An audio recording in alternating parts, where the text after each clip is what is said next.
Thanks, everybody. My name's Chris. I'm Tyler. We're pretty much co-everything on at Red Hook Studios on Darkest Dungeon, and just thanks very much for being here. There's a panel on writing sex scenes at the same time as this talk, so really appreciate you guys making the very poor choice to be here. So we're probably going to use the full 30 minutes unless miraculously we run short because of some reason that hasn't happened yet. Yeah. But we're happy to talk to people in the wrap-up room afterwards. Just corner us and they'll shoo us out of here somewhere where we can talk, and we'd love to talk about the challenges and things you're facing in your studios. So quick preface, this isn't like an instructional or prescriptive talk. I find those really abrasive because I don't think there's any true flight path through something as personal as a partnership. So we thought we would just try to expose our working relationship, given that our company structure is 50-50, which is somewhat uncommon, and we've had some troubles with that and also some really good successes. So this is really a subjective recounting of how we structure things and how we do it. And hopefully there will be something in there for you guys to apply to your own situations. Yeah, and the other thing is we don't talk a lot about the team in this talk, so apologies to the team members who are sitting here. This is really a focus on... It's our time, not their time. So a little bit of background, Red Hook, we were already, I guess, veterans in the industry of various places, but Red Hook started with just Chris and I and an idea, and the only money we had was savings from working at other studio jobs. And so this partnership has seen it go from that to something that ended up being quite a bit more successful than we ever thought it would be, to be honest, making a game not for everyone about the grim dark. And so we've seen different challenges. We've seen the no money challenge and we've seen the money challenge. And along the way, there's been a lot of things that we've had to tackle. As Chris mentioned, we are co-presidents, we're co-everything. We don't do the same things all the time, but sometimes we do. Our skills are very different, our personalities are very different, but we share all the decision making. And as you might expect, that's sometimes cool and sometimes really messy and complicated, as probably some of the team members They'll be in the wrap-up room too, if you want to ask. Yeah, venting. Having two bosses is not always, it's not streamlined, really, so we'll get into that a bit. But the bottom line, I guess, of this whole thing, and if there's any real context to put on it, is that we truly believe that the game would not have been as successful without that messy, imperfect structure.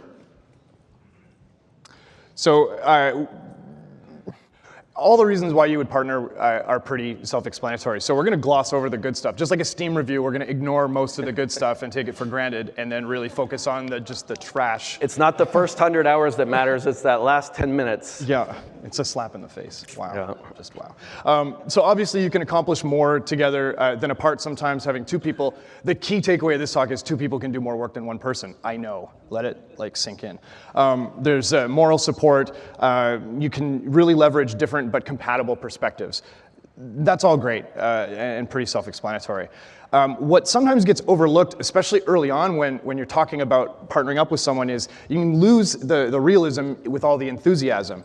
All of these benefits of partnership have a very real price. You can have competing egos, you can be fighting each other for sort of the authorship of the thing. There's a huge potential for conflict, arguments, and many partnerships flame out. We're not the police, but like the police. Simon and Garfunkel, obviously. He workshopped the Simon Garfunkel thing, and I was like, I don't know if it's gonna land. It's there. Yes. I'm so old now. The hit band Simon and Garfunkel. So really the thesis here is partnership is a double-edged sword. We're not going to hit this analogy the whole time, but if you don't know how to use it, you're going to hurt yourself.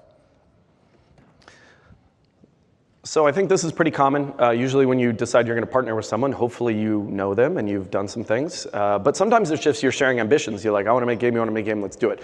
In our case, we had known each other for years. We first met at another studio and had a chance to kind of work nearby each other on different projects and then work together on some projects. So we started growing appreciation for the other person's skill. And that planted definitely a seed that took many years to germinate. And over those years, we ended up going other places, working, doing a million other things. We became friends. And probably the most common thing that we did is we'd get together once a month and play poker with a few other friends in Vancouver. And that alternated between like really heavy poker at the beginning of that, maybe like 6 years, and then went into therapy sessions and then back to poker because it was taking like an hour to play a hand. But during that time, we got to know each other, and not only what their skills and values are, but ambitions. That was really important. But just like relationships and other things, timing is everything.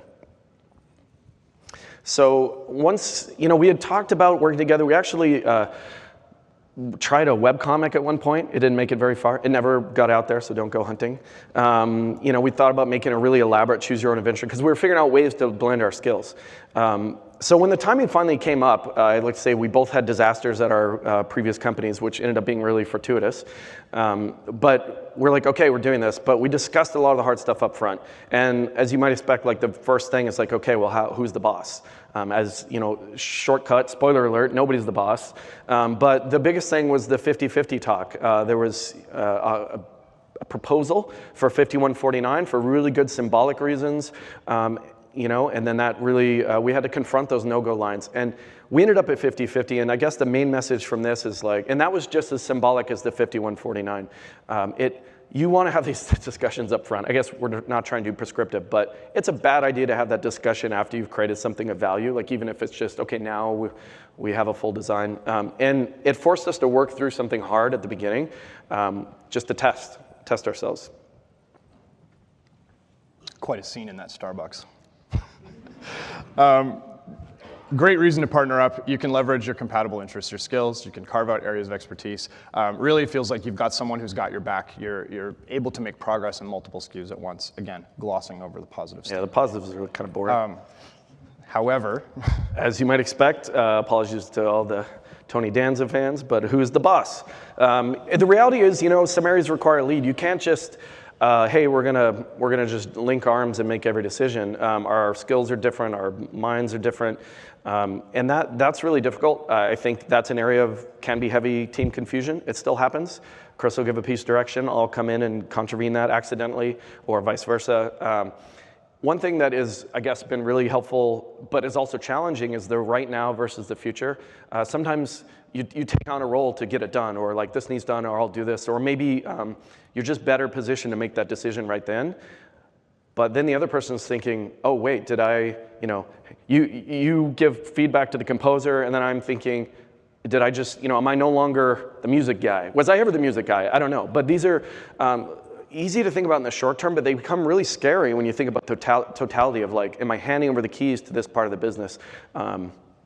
Yeah, some partnerships I think are really effective because you might have two completely different skill sets. So the business guy, the creative guy, and where we have a lot of overlapping interests and skills. And so like for me, I spent years and years and years of my career going up through the art track, concept artist, art lead, art director, studio art director, back to concept artist, and the whole time just fighting tooth and nail to get into that like secret room with the designers and the story guys. Like I felt like I had a lot of ideas. I felt like they were like really good. But no one was listening to me. But in those larger, AAA structures, they're compartmentalized for good reason, I guess. But it was very, very hard for me to actually get to the place where I felt like I was being able to express all of my creative potential. So that's why we've started the game. I want authorship on the design. I want to be a part of it. It's important to me. But funnily enough, that's a huge overlap with Tyler. Yeah, I mean, my background, my business card has said game designer for a long time. And, originally, at its really simplest, we look at each other and it's like, okay, you're an artist, I'm a game designer, let's... Despite what you're seeing here. Make a... So... You look like the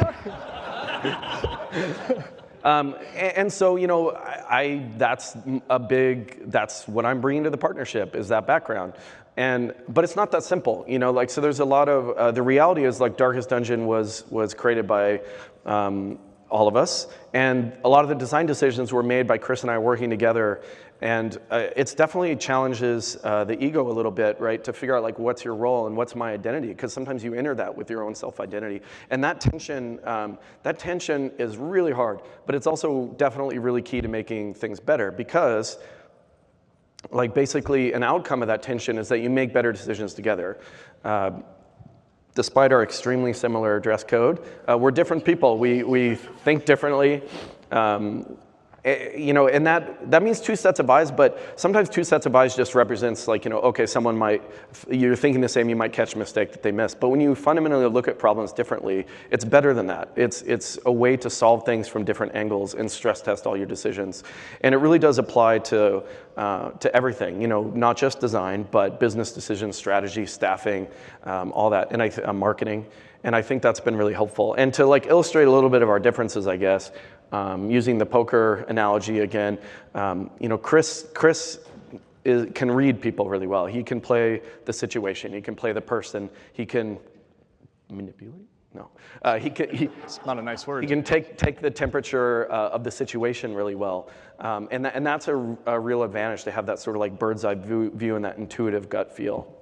Conversely, playing poker against Tyler, you can be very confident that whatever move he made calculates the pot odds, is fundamentally correct. Maybe not right in the moment, but absolutely mathematically the most common sense, sound choice to make. So a lot more methodical, a lot more numbers oriented, and communication-wise, I'm French Canadian, so you know, give me a glass of wine and we'll just hash this shit out. Like, it's fine. We'll just get right into it. We'll make a decision. We'll move forward.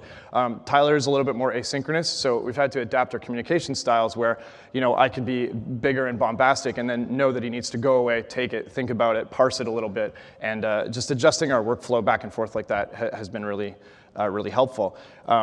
Devil's Advocate is great fun, especially for me. I'm a huge fan of the devil and all of his advocacy. It's more than that, though. It's necessary, and I think, you know, human nature is when you hear someone argue passionately for a point of view, a perspective, you assume that this is something that they believe in. And we really tried to break that down and argue passionately for things that we didn't believe in, so that we could really stress test the correct answer. And so we spent a lot of time trading positions on things. Even when, you know, let's say my gut was against it, I would argue as hard as I could for the reasons why we should do something. So anecdotally, before we launched the early access of the game, like we were broke, like we were running out of money. Everybody on the team was running out of money. It was very, very stressful. And we had shopped around looking for publishers here at GDC, and we met a lot of nice people, and they all wanted 30%, and then they wanted to recoup their ad buy, and it was gonna be just really hard to create a scenario in our minds where that made a lot of sense. But finally, at the 11th hour, this group came forward, and they said, well, we'll give you 500 grand, 30%. As an advance. As an advance. And my gut was like, no, we should live and die by the decisions that we made. We spent a long time worrying, stressing, and bleeding for this. It's 3 months out from release. Let's just go for it. We earned the right to at least, you know, watch it unfold. And I felt like the die had already been cast. But I remember arguing very passionately for why we should take the money. You know, I got a mortgage, I've got a family, everybody was stressed, we could pay people. There was a million reasons why it made sense to take that cash. Yeah, and that situation, I think we looked at it from both angles. Like, I mean, our message here is not don't go with publishers. It's just more of a reflection that we were pretty late in the game. We had already kickstarted, we had already created value. And so we also looked at, you know, the numbers side and said like, wait, it's 2 months before we go early access. You know, does that risk profile, does that amount of points make sense? And we both arrived at the same conclusion. And it was really hard to turn it down, to be honest. But it felt good. Later. So it's great to have all this amazing decision-making power at you know, your fingertips, really. My fingertips. Well, at arm's length. It's not that close. But really, that you can only leverage that when you're aligned emotionally, when you're in the same headspace, and you've got sort of the same mental landscape. And you know, a development cycle, as I'm sure everybody here knows, 3-5 years, a lot can change. A lot can change. I had a baby girl partway through Darkest Dungeon. Do not recommend having a child when you're trying to make an indie game. A second child, even worse. I should have run the numbers on that decision. And you know, more seriously, you know, Tyler experienced some death in his family, and these things have real consequences, especially on small teams, and especially where there's very few decision makers, and you can find yourself trying to make good decisions by putting your heads together, but if you're out of sync, it doesn't work. Yeah, and I think that it's very common that you're aligned on the game, or you got into it for a reason. You have the same goal of I don't know, walking up on the IGF stage and grabbing a trophy or selling well or whatever it is.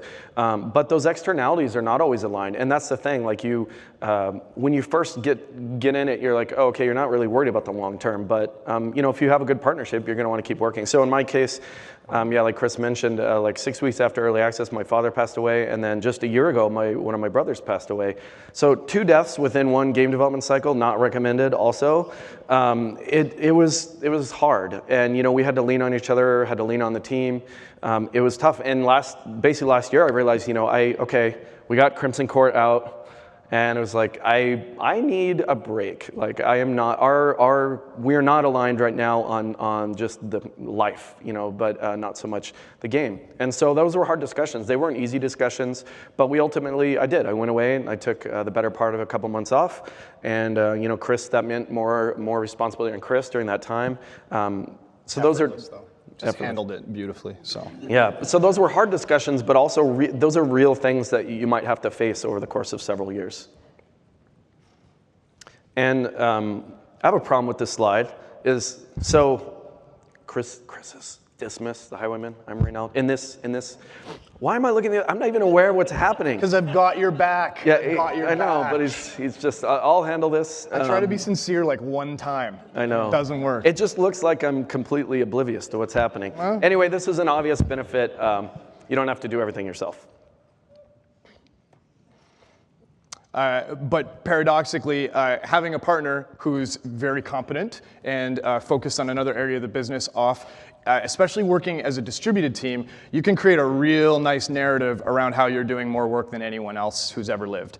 It's very, very easy to fall into that trap. And you can get backed into a corner if you're forced to do a couple of jobs maybe you didn't want to do, like, oh, I got to do the UI, and now I'm doing all the UI. And it's very easy to fall into that pitfall and feel like the grass is always greener, the other guy's got it easy, and start to feel like the partnership is becoming unbalanced, which again, when you have overlapping disciplines and you're 50-50, it can really spell trouble.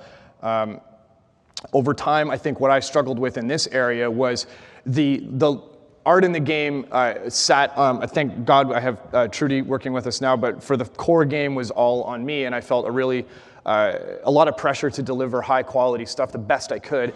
But in early access specifically, Tyler would be like, okay, we're getting ready for the patch. How's the art coming together? I'm like, yeah, it looks really good, but it's coming along.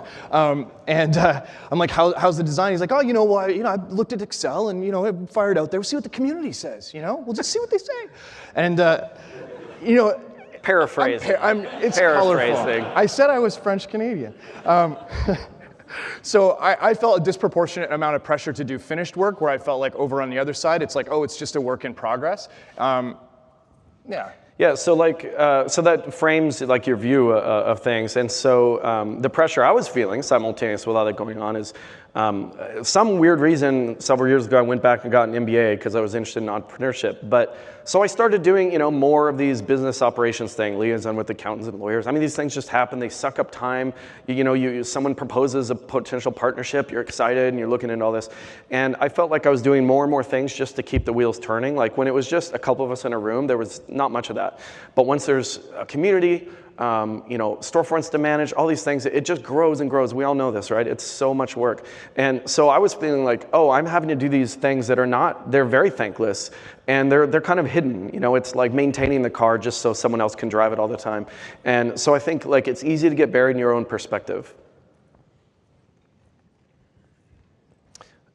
Another benefit is, I guess it's related to the not having to do it all yourself, but passion is infectious. I'd like to think of the darkest dungeon parties, someone fails their affliction check, other characters get stress because cowardice and fear is infectious. So is heroism, and we even have that mechanic. If someone goes virtuous, then they can start stress healing other people in the party. I mean, that's exactly how it works on the team too. This one is, I think, like the two bosses one, is really probably like one of the hardest challenges. We got into this because we want to make games that we come up with, not that people tell us to do. And that does result in sharing, and sharing authorship, sharing credit, seeing things referred to, in articles or other things that, hey, wait, I actually did that, but they attributed that to the other person. And again, we're not talking about the team here, and I understand there's like a lot of angles at it, but just each other, like trying to maintain that tension of we made this together is not always easy. Yeah, and it's a creeping death. It's a slow thing. It's not like one thing happens and you're like, suddenly you feel boxed out of your own game. But anecdotally, Valve emails Tyler, hi Tyler, we want to put the game on sale. I'm like, okay, well. Or I email them and say, please let us put it on sale. That's more. And I'm CC'd, which is cool. And then, I see him on Slack and he's like, okay, Dana, I need you to check out these numbers. Hey, this looks good. I'm going to talk to PowerUp about this other thing. And then there's an article that comes out, deep dive, game director Tyler Sigman, and it's like over the course of a couple of weeks, a few things happen, and you can again build that sort of sense of like, wow, am I getting lost in the swimming pool that I don't know why you get lost in a swimming pool. I should have. It's not a good one. If it's a really big pool, a lagoon perhaps. Yeah. But we developed this way of kind of coping with this because we really try to talk candidly. It's not easy to do, but we sat down and we're like, look, we both want credit for this game that we both made. And that's natural and normal, and this isn't like we don't spend all the time talking about how great it is to have credit. But we made sure that when we do a solo interview or something, we credit the other person and shout them out, and that takes the edge off. And we try to share or alternate interviews or things that are really important to us, like being right here. We're sharing it. Would have been maybe, who's to say if it would have been better if it was just me? I don't know. Who is to say? We'll never know. It's not practical for that always to be equal. And I mean, we'd like to think we're above worrying about things like credit, but it does matter, right? That's like your reputation, and also, it's a discussion point, so it's not always easy. So yeah, basically from that conversation, we evolved this one of our big kind of takeaways is don't let anything fester, especially when you have this sort of odd arrangement of overlapping skills and 50-50 ownership on something. We have a zero tolerance policy for anything that gums up the gears. And what that looks like practically is somebody says something that the other person doesn't sit well with them. And if that feeling, however ephemeral or vague it is, lasts for longer than a day, the victim, in this case, has an obligation to raise it and discuss it with the other person. And that's very tricky because a feeling bad is not something that's easy to solve. And the root causes might not be something that are immediately apparent, and it requires the other person to be extremely patient and to put down whatever they were doing at the time that the wounded party sort of says, hey man, we gotta talk. And sometimes, it's inopportune, but making that time means that our machinery is at least free from this sort of sticky goop that can kind of accumulate over time, death by 1,000 cuts, or like just feeling wounded every day for 3 months kind of builds up. And we just refuse to allow that stuff to accumulate. But there's a time cost to it. There's a maintenance cost. Yeah, and I think one of the huge benefits of talking sooner rather than later, if any of you have, been to relationship counseling, you probably know this too. Not that I have ever. All my relationships have been perfect. But you diffuse assumptions fast, right? It's easy to sort of construct, especially if you're a little more introverted, it's easy to construct sort of a Tolkien-esque, like Silmarillion backstory of why this person did this thing that hurt your feelings, and create motivations and start constructing a scenario. Is this the beginning of a change in dynamic? But when you just go right to the heart of it and talk, then often you find out that, oh no, maybe they just did it obliviously. They weren't trying, it was not even a thought. And those diffusing assumptions is really powerful. So another thing that we found really useful, and it's taken quite a while to totally formalize this, even just how we refer to it, is veto power. We don't have to agree on everything that happens, but nothing happens unless we each approve it, generally speaking. Especially I'm talking big decisions here and things. And so the concept of veto power that if something is truly something we don't want to live with, or we think it's bad for the company or the game, we can veto. And that paves the way for differing levels of enthusiasm, or even being able to give power to the other person based on their expertise. Like, hey, I trust you with this call. I don't hate it so much that I feel like we should stop it. I don't necessarily love it, but I trust you. And so pardon the reference the current geopolitical climate, but it's a little bit like the nuclear keys. You each need one. You each need to turn it to to start the business. Maybe I should do just a secure lock. Yeah. We each need to turn the key to open the secure lock. I have a nuclear thing too. I hate that stuff. I'm sorry. Doing this to me. The other benefit of structuring this sort of like veto power, and maybe some of you are thinking, yeah, but how do you even get everything done? But it really helps relax the pace where I can see things that maybe I'm worried about or that I think in advance I might not like. I don't need to jump on them right at that moment because I can rest assured that when it comes time to make a call, I've got to green light it. And the same thing with Tyler. So it really helps take some of the pressure and tension down, and you don't feel like someone else is sort of like driving the car off the road or in a direction that you're unsure of. Oops. So another aspect of working on a multi-year project is just nothing static, and recognizing this is really helpful. As we've gone into just how situations can change. But the truth is, like, your partnership is going to change too, for all those reasons, and other ones that we haven't mentioned. And a real good concept that we use is or think about is solvable versus manageable. It's really wrong to think that every issue in your partnership is solvable. There's a lot that you just have to keep it from becoming a conflagration out of control. You have to manage it. You have to address it. It will grow again. You prune it. You weed it. And that's something we do constantly, actually. So really, it's not a sword, it's a marriage. I had this epiphany like a year and a half ago. I was lying in bed with my wife, and I was like, Whoa, team I. Like, it's funny, it's like I'm married to Tyler. And she's like, yeah, no shit.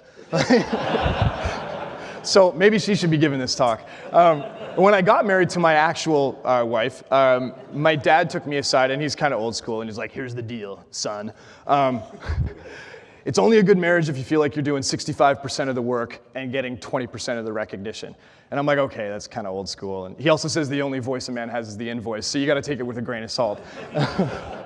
But I think that's important to feel like you're always in a state of overperforming, but you have to take time out to praise and recognize the efforts and the work that your partner is doing, and restore some intimacy. We go on dates. We'll go and get a steak and have a couple glasses of red wine and really just try to get out of our heads and away from the game a little bit. And it's kind of funny to dress it up this way, but really it's a powerful tool to sort of really ease things out and help us both just relax a little bit. And just, again, maintaining is really important. We have shared a kiss during early access. He threatened to do it if early access did well enough that we could survive. It happened. It was a good moment. But no, the bottom line here is that it does challenge our egos. It does challenge a lot of pieces of us. But the bottom line is we need each other, and we look at each other, and we know that we could not have made something like this without each other. And so that forms a basis for working through the kinks. And that's us. Wait for it. Wait for it. Yeah.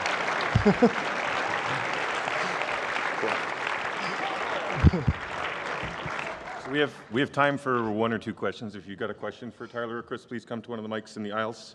We'll probably leave this slide up. It just has a better look particular? to it. Yeah. No, go one more. I think there's some more content. I think it's done. I think that's the end of the slides. So I have a question for you while we're waiting for other people to possibly come up. So you talked about figuring out the 50-50 thing early on. Did you also discuss what would happen if one of you decided to leave the company later on? Because that actually happened to me with the partnership that I was in before, and it was tricky. No.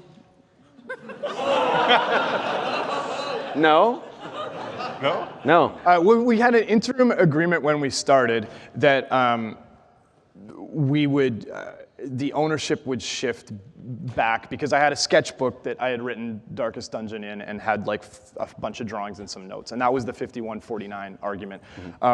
So we had an agreement that if we couldn't get to make anything, if things imploded too quickly, then I'd be able to walk away with my sketchbook.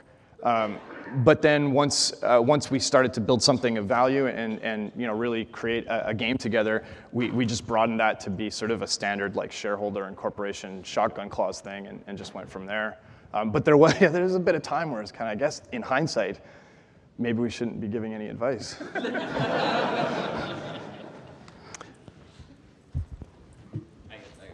You got one? All right. Hello. Hey. Hello. So you talk about having a lot of overlapping interests as well as skills, and both also having veto power. So I guess my question is, what would you do when, like, say, Tyler, you have a lot of opinions about art, but they conflict with something that, like a pre-existing idea or another direction? How would you resolve that kind of conflict? Sure. Especially if, like, you were really, really opposed to a certain direction. Yeah, I'm gonna slightly shift because art is the one area that actually isn't that hard, because he's a fucking amazing artist, and I cannot draw shit. So that one's pretty easy, but UI, oh my God, UI. We battle so hard, we have in-jokes, we tease each other, we get angry. But like not really fun teasing? Yeah, there are moments of momentum where, you know, it's just somebody's gotta, remember one of the slides said, like, is this a dying on the hill thing? So there's a lot of momentum sometimes where somebody, you know, has already taken it a certain far. And so a lot of times it's a practical decision, because we're like, look, this is almost finished, or we have it figured out, and I know you don't love it, but now we got to go back to the wall and figure out, and we have a deadline. So sometimes, you know, then that's when you can do that, say, well, okay, I don't love it, but if it doesn't work, like, we're gonna have a chat. And we've done some of those, like, do your thing, I'm gonna be back to visit if it doesn't work out. And so there's no one answer to that, but there's a lot of clash, just not so much on the actual art. I generally say, oh, that looks cool. Okay, so there's a bit of trust that, like, something about it will work, but if it's really a failure, then you revisit it. Cool. Yeah, we showed off the Crimson Court promo art, and I was like super amped about it because I'm like, mosquito vampires, it's gonna change the world. And we put it out, and then Tyler goes, hey man, I'm not really wild about these bugs people. It's like, really? And he's like, they're all drawn. So I was like, okay. But it took a little bit of trust, because I'm like, it's gonna be great, here's why it all works. I think the thematics are super strong, so it's just something you have to talk about. And we trade victories. That's the last thing I'll say. All right, that's got to be the last question. If you have more questions for Tyler or Chris, please come on up and ask them. And make sure you fill out your email surveys to give them feedback on what you thought about their talk. And before you go, let's give them one final round of applause. Thank you. Thanks, guys.